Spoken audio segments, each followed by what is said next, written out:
Good Thursday evening, ladies and gentlemen. Welcome to another episode of the Sideline Junkies podcast in the podcast junkie world. Today is what day is it? Oh, this is it. When everybody goes around saying Thursday night throwdown. Yeah. That's what I expect from you every Thursday. I need that. Yo, I think we've done it ever since for the last 3 months. Yeah, I think so. How's everybody doing? Hope everybody's feeling good. How are you doing, sir? I'm terrible, man. I mean, I saw the news come across. We ain't got a dilly-dally get into it. You're probably one of the happiest people in the world. And I'm distraught. I'm trying to drink some juice, but I can't even drink my juice because it don't taste right. But I'm gonna fight through. I'm gonna be a soldier. Juan Soto. Did you say it? Because I only want to make myself say it. Well, before we even get into that, we got to get into this. Okay. See that banner running across the bottom. If you're looking for a Christmas gift for your whiskey drinker, your bourbon drinker, hell, if you're a whiskey drinker or a bourbon drinker yourself, and you need something tasty to go with a good stick, www.buyfortmose, BUYFORTMOSE.com/discount/maniacs. That is our discount code. Get yourself a tasty beverage. We need to get I know Eric Willer got his bottle.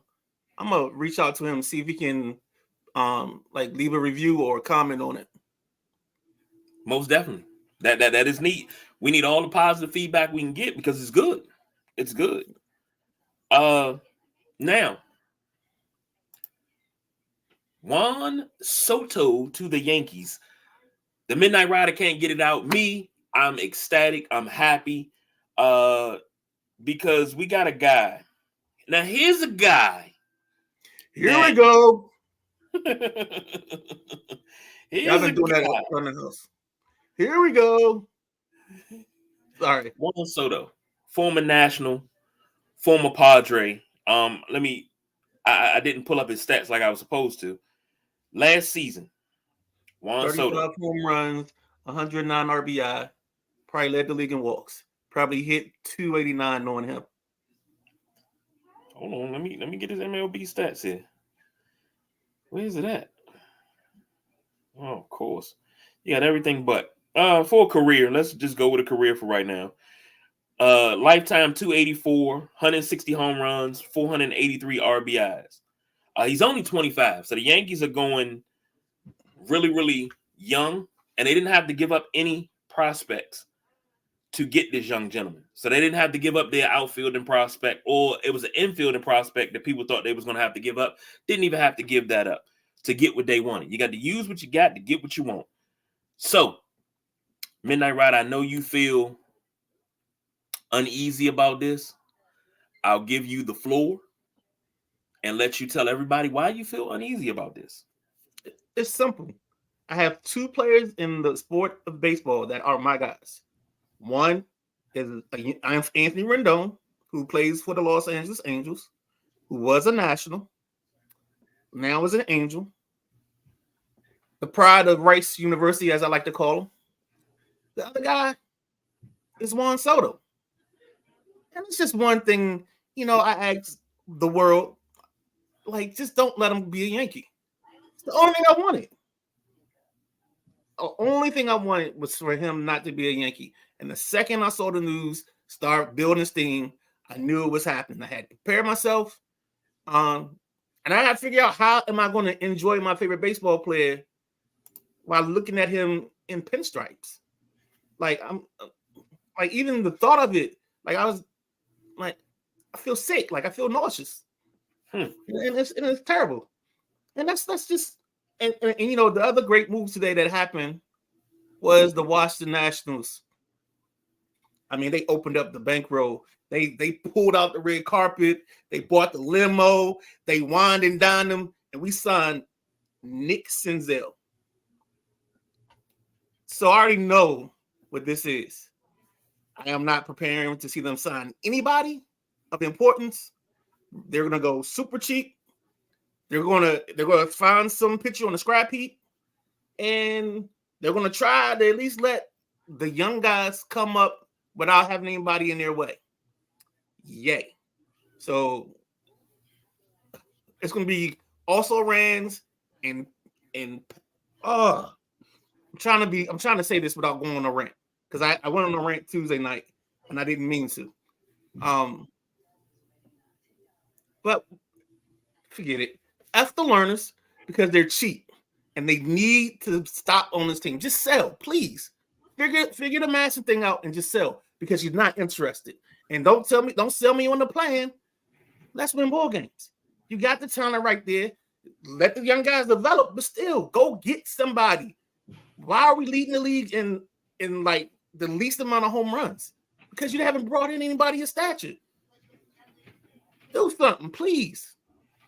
That's it. And that's a great segue over into our next baseball topic. And that is hope. Orioles sales talk. You've been talking about Angelo selling this team, I think pretty much for about a year and a half now, on and off. But you've been talking about Angelo selling this team. Well, the only reason I say there's hope is because there's a report that came out today that they're actually in talks with someone to purchase the team. Now, if Rob Manfred had any cojones, part of the details of the sale, before the sale goes final, the one detail that he would have to put in the sale process is that the Orioles have to give the Nats their rights back to their televised broadcast. If he doesn't put that in here, he's a thief. He has no cojones. He's still the worst commissioner in baseball in sports. He has to make this part of the move so that way the Nats can get their sale done and we can move forward. Because you're not going to, these are the two better markets that you have, and they have steady TV situations. That whole Bally Sports in the Midwest and the West, where Bally Sports is folding, that's going to hurt you. So you got teams that have markets that can support the team. Just do the right thing, split them up like they're supposed to be, or they should have been, and go ahead. Let the Bud Selig blood deal go, because that's what it was. You know, when you started that, the first thing I heard from quite possibly one of your favorite movie series, you have no marbles. That's what I heard. That's what I had. Marbles? Huevos? So when it all happens and Manfred walks in and looks at you, don't get mad. Don't get mad, man. Don't get mad. Oh man. Oh, that's whew. Switching gears. We were supposed to get to this on Tuesday, but we had such a hot show on Tuesday. We got to do a part 2 on that on next Tuesday. But we talking Heisman talk. And if I'm not mistaken, this is the weekend of delivering the Heisman. Exactly. Let's talk about it. Who you got winning? I mean, you know who they're gonna give it to. All right, I'll put it like this.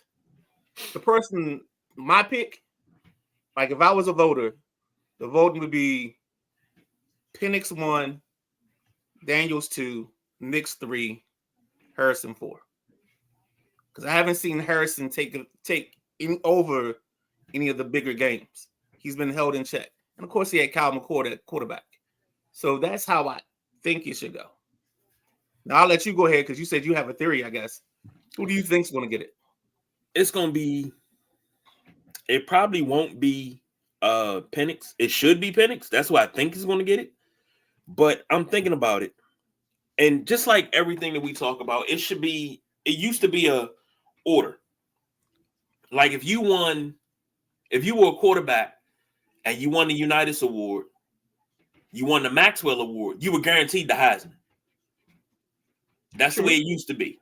Now, if you were a receiver, you won the Bolitnikov, you won the Maxwell, you were getting the Heisman. If you won the Maxwell, you were getting the Heisman. That, no doubt. Because I think, if I'm not mistaken, the same group is a part of the voting of those other trophies. Crazy part is they don't even talk about those trophies anymore. Now I'm sitting here thinking about it. Like nobody, Maxwell Award, when it's anyway. It's got to be Penix because that kid has played lights out all season. If Caleb Williams didn't have those 2 losses on his record, he would be the guy. He's got more than that. I think he's got like 4 or 5. Is it 4 or 5? They didn't play well down the stretch. They play well all down the stretch. I'll look it up, but I thought USC struggled down the stretch because I know he cried a couple times. You never gonna let that go, are you? No, it's not because he wanted to be consoled by his dogs. I'm all for that, man. Want to spend time with my dogs. Only thing I just worry about for real with him, and I'm gonna say this because I don't want to be perceived as a hater of the young man. There are certain traits that you have to be careful when you display them because you're the leader. When you become an NFL quarterback, you become the leader of men. And you have to watch your actions. You have to be careful. Like when you get frustrated, like it's a big thing about showing up your teammates and making yourself bigger than the team. And the one concern I've always had with Caleb, well, not always, I had it after those 2 situations was how is he when it comes to leading men? Does his teammates want to play for him as well as with him? There's a difference. And then the other part of it is just the fact that you gotta be responsible and show who you are because you're not gonna get this is his opportunity. He's going to Chicago. If he comes out, he's in Chicago. He said he's gonna try to stay because he doesn't want to go to Chicago. He's an idiot. He said I make more money in college. Why would I go to the NFL? That right there was one of the telling quotes that told me he doesn't have it up here to go to the NFL to really play. Because you're thinking about college money that can be taken away from you at any time. So can NFL money, but NFL money is a little bit more guaranteed in some aspects. See, and I just wonder if that's posturing because there's also the report that Marvin Harrison can stay. Like, I don't know if these guys are trying to make the NFL do something different. Where they become game changers or whatever. I don't know. I don't get it. I don't understand it. But yeah, that's been the talk. That's been the talk the whole time. Only 2 things I've heard this week is transfer portal and trying to stay an extra year in school. And speaking of transfer portal, they said over 3,000 athletes have entered the NCAA football transfer portal. 3,000. Well, last year at this same time, I probably said it on our show that if you take all the kids in the transfer portal, you can start your own conference. Yeah. Agreed. Yeah. Sad, man. That's sad. Let me ask you a quick question, and then we'll jump off Heisman talk, get to the next topic, because it's rapid fire. It's Thursday night. Are we officially in the era where the Heisman Trophy only means something on Saturday night, but after Saturday it means nothing? Meaning the Heisman Trophy goes to the best player in the country playing Division I football. But after that, it means nothing. Are we fully entrenched in that, or will it ever change? Well, I think you gotta get the Heisman winners when they get in the pros to play a little bit better. They have to be better. They have to make the transition and become better players, and become elite players in the pros. I think that's one. I think two is we have to realize that, and this is going to suck for you when I say this, because I know this is not something you want to hear, but a lot of what we are in this world with now, everything's instant gratification, instant in the moment. And I think nostalgia is something that in 5 to 10 years, it's going to be an afterthought.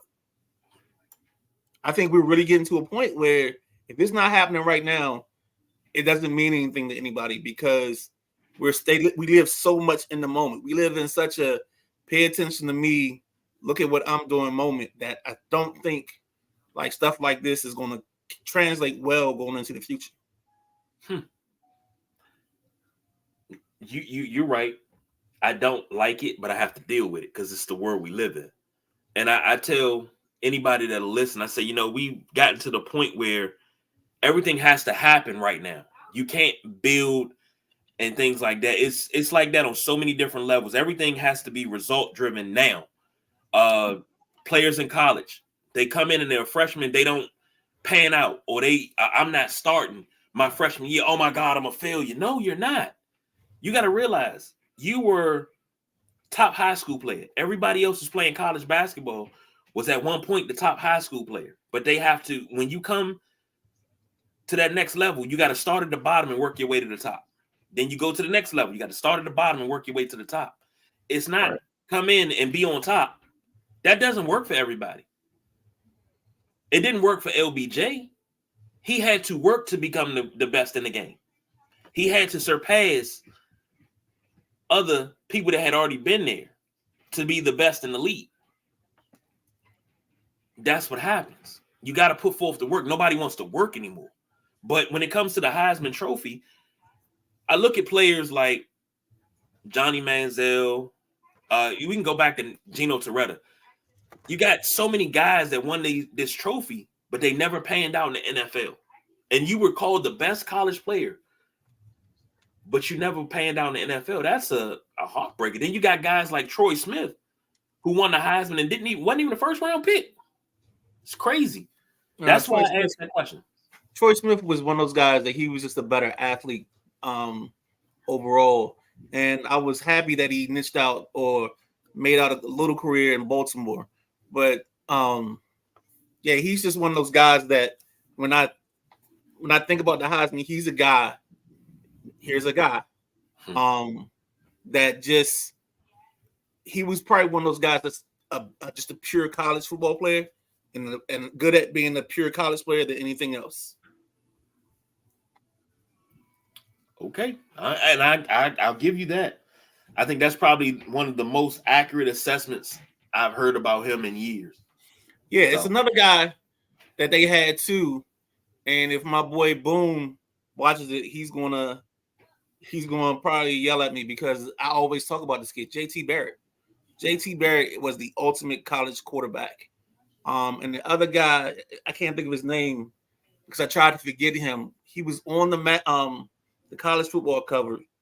He played at Michigan, Denard Robinson. Denard Robinson was truly a college quarterback. And it seemed like he played average against everybody until he got to Notre Dame. And he showed up like a rock star every time. You talk about college players escaping, boy. That was one of them. That was one of them. All right, ladies and gentlemen, we are back. I got to give it to you live, give it to you raw. It is that time. You have made the list. Yes, yes, yes. Ladies and gentlemen, after a couple weeks off, we had to come back with it. This version is going to be a little different. You probably got some hints if you paid attention in the last segment to where my top guys are going to be. But let's start at number 5. My guy came back. He got 350 yards in the first half of his championship game. He has to be on the list because he's my guy, and I'm going to have him on all of my lists going forward. So unless he just doesn't play or doesn't commit for the draft, the young man out of Texas, Quinn Ewers, is my guy. He's number 5 on my list. At number 4, this guy's going to be probably talked about as the second best quarterback in this draft class. At the University of North Carolina is Drake May.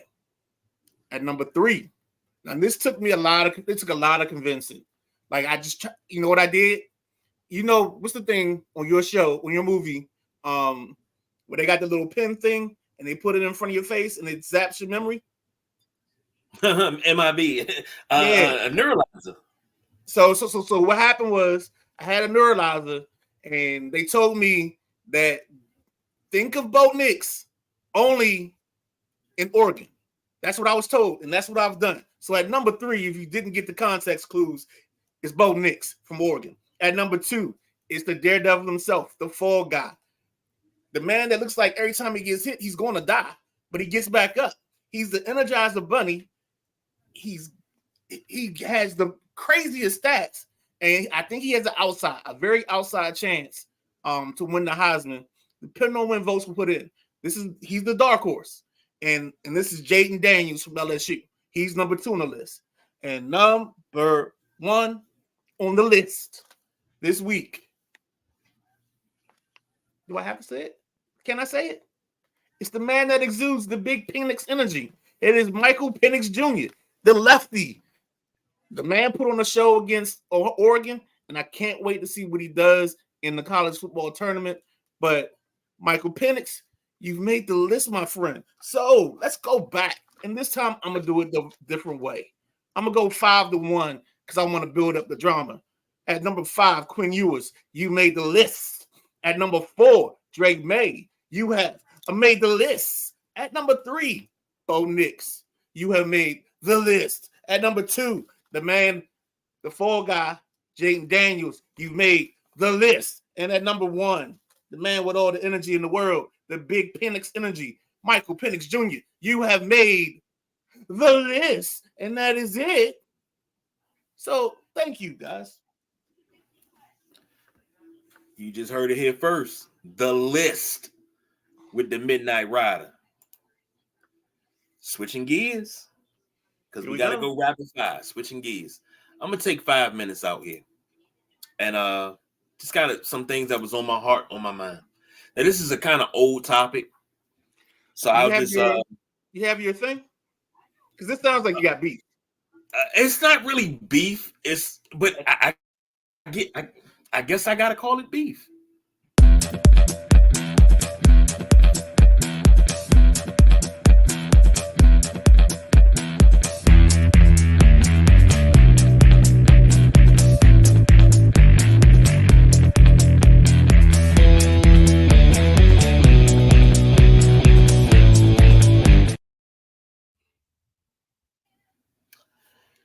Well, ladies and gentlemen, being quite honest, the NFL has allowed players to take a moment of silence for Israel, take a knee. You know, this is all brought up by the NFL and things of that nature. Not a problem with it. The problem is a little bit bigger because when the NFL is the problem this big? No, the problem's this big. Okay. Go ahead. I'm sorry. When 2016 and this wasn't even the midst, Colin Kaepernick decided to sit during the national anthem. A veteran, Army Ranger, I believe, told him, nope, what you do is you kneel during the anthem.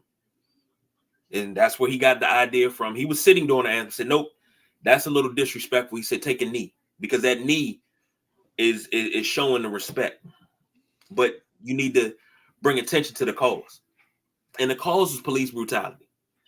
It was met with so much backlash. Oh, he's disrespecting the military. He's disrespecting the flag.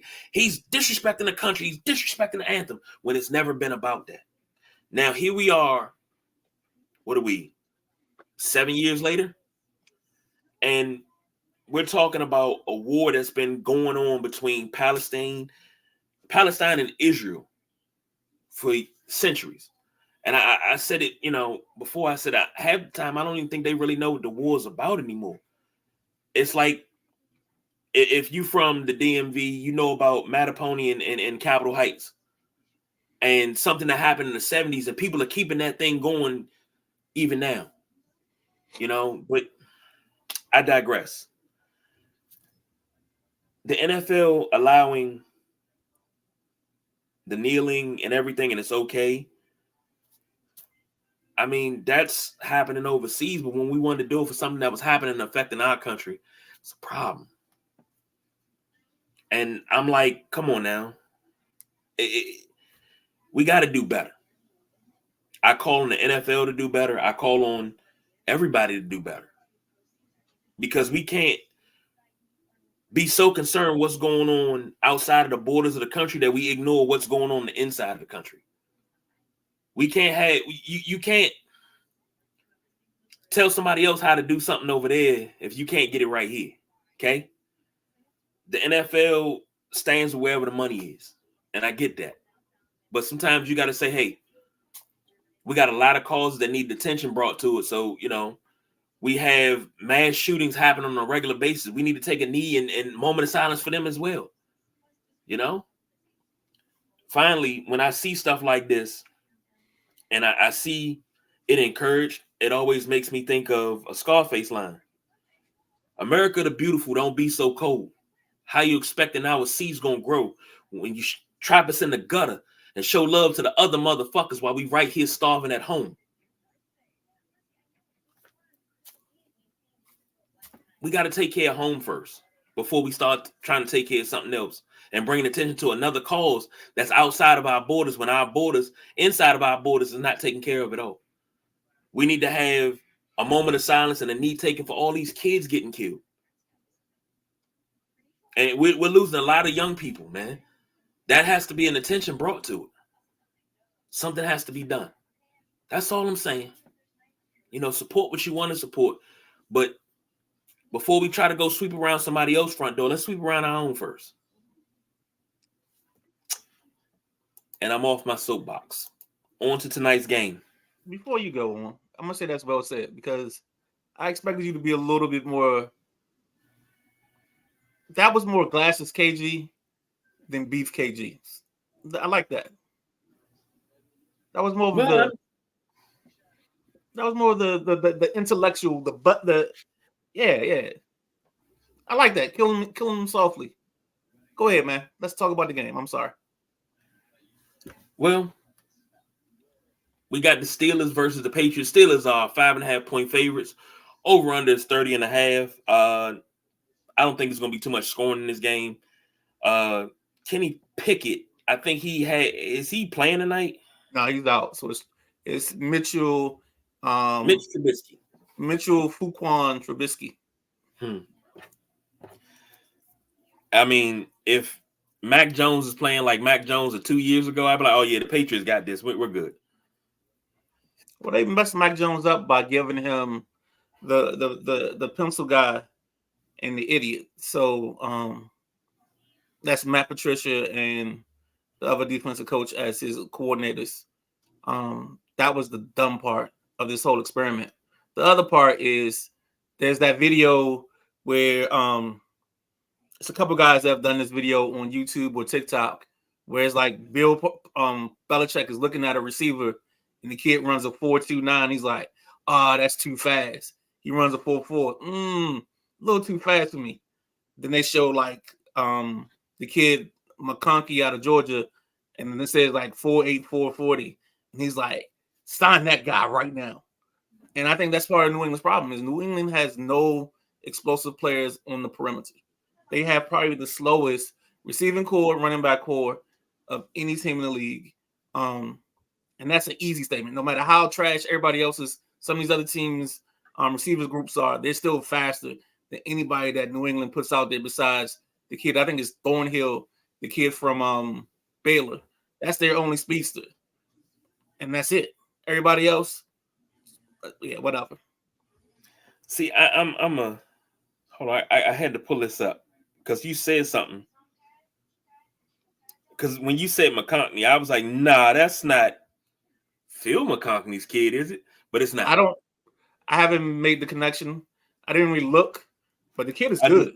I just looked it up because when you said that, and I was like, nah, that's not his kid. His kids But would be a little bit older. but this kid right here, when I watch him play, the sad part or the bad part for him is that the Rams have Nkoa and Cup. Because I believe he's another guy. Here's a guy that if you put him in Sean McVay's offense, I think he would excel. He would thrive. I don't know. I can't think of another team off the top of my head right now where the slots are featured the way that McVay does it with the creativity. Actually, boom, O'Connell. I think Kevin O'Connell will be another person that would be good for him. Mike McDaniel would be another person that's good for that kid. It's just guys like that where you use your emotions to set up and become successful because you're playing tricks with the eyes, and that's part of something else and a whole other story. But let's get back to this right here because I know we're coming up close on kickoff. Yeah. I'll say this: Belichick is trying to recreate earlier success. It seems like, because remember when Belichick took over for Parcells, and once they got into their winning ways, Terry Glenn was gone. Ben Coates was gone. I mean, they were stalwarts in New England. They were legends in New England. I think Ben Coates is one of the best tight ends outside of Shannon Sharp in the late 90s. And actually, they won a Super Bowl together in 2000. So, but think about the receivers that Brady had early in his career, the Troy Browns. Troy Brown, I'm not taking anything away from Troy Brown. Troy Brown was a decent receiver. He got the job done. But they were these little receivers that didn't have much fanfare, much flair. If you think about it, when has New England ever had, under Belichick, when has New England ever had a receiver that was very, very dominant outside of Randy Moss? Well, I personally think that Wes Welker would have been that person because I think the way they use Welker, and maybe I'm a little biased because my boys used to say, like when we played Madden, like I was one of the few people that, back in that time, like I used my slots a lot. It was either the slots or the tight ends, using motion to create matchups because a lot of teams play base. So if I can get my slot on your safety or I can get my slot receiver on a linebacker, I know I can win. And one of my boys just had like this epiphany one day because he was watching and he was like, man, I can't understand your offense. And I knew what I was doing. I knew what I was trying to do. Product of Joe Gibbs. So I figured that where the motions could make it work and boom. And I think New England had that and they still have that. They had that, I should say, when they had better coordinators. I wouldn't even doubt if Bill stays another year, I wouldn't doubt that Josh McDaniel goes back there to resurrect his image. It's that simple. But in this ball game tonight that we're going to watch, I think I'm more interested in that instead of that 5.5 being the spread, I think 5.5 might be the number of times both teams combined cross midfield. That's rough. Like I would almost take the under on the 5.5 and them crossing the 5.5 times. I kind of see. So in saying that, no, you good. And me saying that, I think Pittsburgh gets a defensive touchdown. And I think they cover just because of that defensive touchdown. I think it's like a 10-3 or 13-3 type of ball game. So the over under 30.5, they're going to smash the under. And that's it. So the Steelers win. Steelers get a defensive touchdown. That's my bold prediction. I'll go even better. I'll give Najee Harris.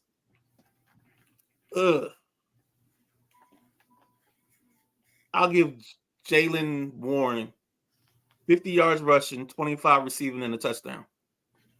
That's my safe bet.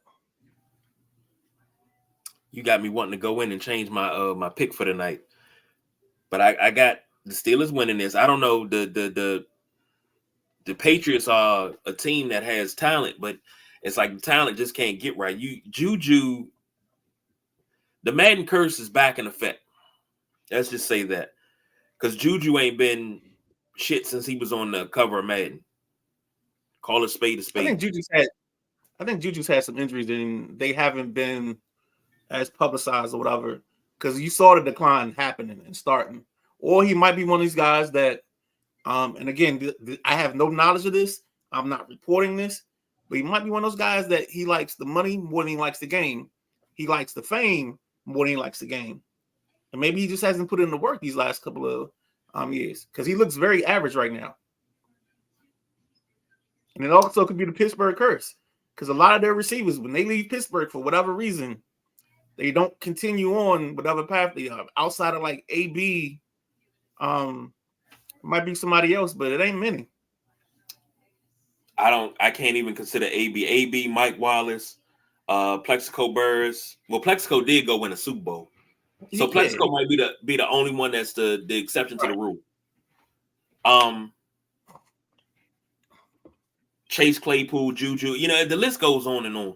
But I'll take the Steelers in this one. It won't be close. It won't be pretty. Steelers 13, Patriots 6. Mac Jones throws for a touchdown. They missed the extra point. My safe bet will be Mr. Trubisky throws at least 2 interceptions tonight. That's my safe bet. My bold prediction, the Patriots rack up 100 yards rushing. Ezekiel Elliott has himself a game and has at least 70 of that 100 that the team racks up. So, just saying. Okay, I like it. Well, we come to that time. It's time to wrap that shit up, B. Saturday, we got the WrestleManiacs coming back for another episode. Giving you a smorgasbord of wrestling info. And then also Sunday, we have the Sunday Rise. Previewing week 14. I'm going to put a safe bet in on Sunday for week 14. The Commanders will give up 0 points on Sunday. Ooh, I like that. That's a good call. They will give up 0 points. Write that down. Take a picture. Book it. And as promised, on Tuesday, we'll be back. We'll get Paul back in here, and we will finish our conversation on Florida State being snubbed. Hopefully, we can get ready for some other bowl games. Go around we'll go around the tube. Nope, can't use that either. We'll go around the dial and just click some panels and what is better than the other name? Shit. You're right. So before we get out of here, folks, if you haven't done it yet, you start checking your boys out on the Clear Productions Sports Network. I know earlier today, BJ, the Sunday Rise was on. I think that was week 13 that came up today on the channel. I don't know what else he's put up there yet, but we get on the show a couple times. You can see the WrestleManiac, so you don't have to always wait till Tuesday, Thursday, Saturday, and Sunday to see your boys. Also, if you check out this Last Pass All In Sports episode, I was featured there, me and Lee Ice and the Big Dog. We do that. I think the goal is to do it every first weekend of the month or the first Saturday. I think I'm a regular on that show. I'll let you know once I remember to get the details worked out. I got to hammer that out in my contract. Understandable. Ladies and gentlemen, boys and girls, children of all ages, thank you for riding. And in college football, just remember, it's about the money. And I have to tell you the truth. On Saturday, I did think Florida State was going to be in it. But my hypocrisy only goes so far, big guy. And I woke up the next morning and I had to. I had this feeling that Florida State, like when I woke up, I don't know if it was God talking to me or what, but I just knew that the screw job was in. But we're going to talk about that more on Tuesday. Hopefully Paul has calmed down some, but I love this passion on Tuesday. I hope not. I think the big guy, you know what? I'm going to start calling you Michael Buffer Because the way you did that, you set that up and you just was like, you just backed out the way and was like, let him go at it. And that ain't nothing new for us. We always argue like that. So, but see, the thing is, I was sitting there. He was cooking. Let him cook. yep. Let him cook. That's all I can do. You're right. He was getting it. So, thank you all for riding with us tonight. We got to get out of here. Kickoff is about 2 minutes away. No, she should just caught a ball down the sideline. It's like 13:46, and they've actually crossed midfield. So that's one. I thought kickoff went until 8:20. Nah, I think it's 8:15, bruh. Bruh. All right, we went over our time, so I can't say we don't do no overtime. See the link at the bottom. Click it. Get yourself a bottle of bourbon, whiskey, something. But just make sure you get something and let us know how it tastes. But until Saturday, you'll see me. You'll see the Midnight Rider on Sunday. We're the Sideline Junkies. We don't do no overtime, y'all. We are out of here.